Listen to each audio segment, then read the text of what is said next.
What I have here today is a quick hack on how to keep a small engine running.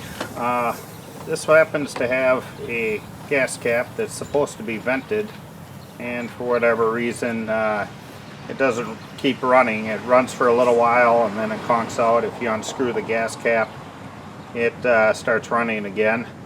And so what I'm going to do, since the venting feature is not working on there, I'm just going to drill a small hole in here so it has some air behind it to let the gas flow into the carburetor.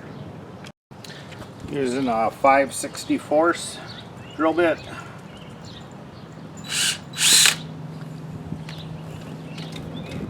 That's all there is to it. It'll keep running now.